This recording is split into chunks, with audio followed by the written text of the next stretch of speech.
আমার মনে হয় আমরা আরও ভালো দল এবং আশা করছি এই সিরিজ থেকেই বাংলাদেশ আবার ঘুরে দেওয়া শুরু করবে। টপ অর্ডার যদি ভালো করে বাংলাদেশের পক্ষে যে কোনো দলের সাথে ভালো করা সম্ভব। এটা আমাদের ওয়ার্ল্ড কাপ ইয়ার। আমরা এখন যে এই সিরিজটা শুরু করছি আমাদের ওয়ার্ল্ড কাপের মাথায় রেখে নিশ্চয় শুরু করছি। তো আমাদের যেটা হয়ে গেছে। আমরা মনে হয় যে এখন আর পিছন দিকে ফিরে তাকানোর কোনো সময় নেই আমাদের। যেহেতু সামনে ওয়ার্ল্ড কাপ আছে আমাদের এই সিরিজ থেকে আসলে শুরু করা উচিত। আমি মনে করি যে আমাদের গত কিছুদিন যে পারফরমেন্স সেটা আসলে আমাদের যে সামর্থ্য সেটা আসলে রিফ্লেক্ট করে না। আমার মনে হয় আমরা আরও ভালো দল এবং আশা করছি এই সিরিজ থেকেই বাংলাদেশ আবার ঘুরে দেওয়া শুরু করবে এবং বিশ্বকাপে যে প্রিপারেশনের কথা বলি আর বিশ্বকাপের আগে যে প্রস্তুতিটা সেই প্রস্তুতিটা খুব ভালোভাবে এই সিরিজটা আমরা শুরু করবো। আমার কাছে বাংলাদেশ টিমের কাছে প্রত্যাশা আমার এটাই না। আপনারা তো জানেন ক্রিকেট বোর্ড একটা বিজ্ঞপ্তি দিয়েছে, সেখানে সবাই অ্যাপ্লাই করছেন, তাদের মধ্যে থেকে হয়তো কাউকে বেছে নেওয়া হবে। ব্যাপারটা আসলে এমনই আছে এই অবস্থা। কালকে লাস্ট ডেট অ্যাপ্লাই করার।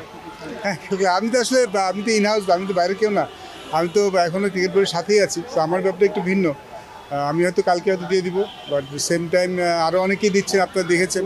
তো আমার যে এর মধ্যে তো বিসিবি নিশ্চয়ই যাকে যোগ্য মনে করবেন তাকে বেছে নেবেন। দেখুন, যেটা বললাম যে এই সিরিজটা কিন্তু শুরু হচ্ছে আমি শিওর যে আমাদের বিশ্বকাপ মাথায় রেখে হচ্ছে যে সাউথ আফ্রিকা। তো সাউথ আফ্রিকা তো স্পিনিং উইকেট হবে না, আর যেহেতু টিমটা পাকিস্তানের সাথে স্পিনিং উইকেট করাও যায় না। আসলে আমরা স্পিনিং উইকেট তখনই করি যখন সাবকন্টিনেন্টের বাইরের দলগুলি আসে। কি বুঝলেন ভাই? অনলি যেটাই চাই। তো team like Australia, New Zealand, England তাদের সাথে স্পিনিং ট্র্যাক করা হয়।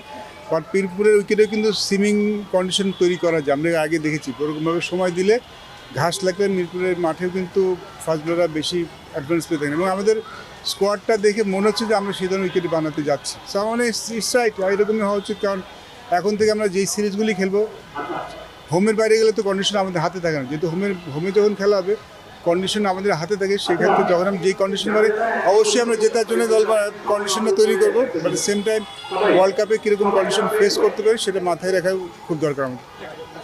আমরা যাকেই নেই তার উপর আমাদের ভরসা করতে হবে, তাকে একটু সময় দিতে হবে, তাকে একটু সুযোগ দিতে হবে।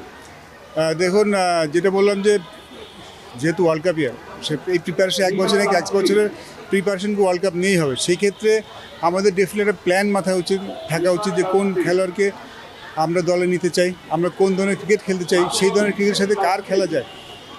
সব দেশ কিন্তু এরকমই করে থাকে যে তারা যেই ধরনের ক্রিকেট খেলতে চান ওই ক্রিকেট খেলার জন্য কোন খেলোয়াড় প্রিপেয়ার্ড, কোন খেলোয়াড় ওই খেলার সাথে তাকেই কিন্তু সিলেক্ট করা হয়ে থাকে।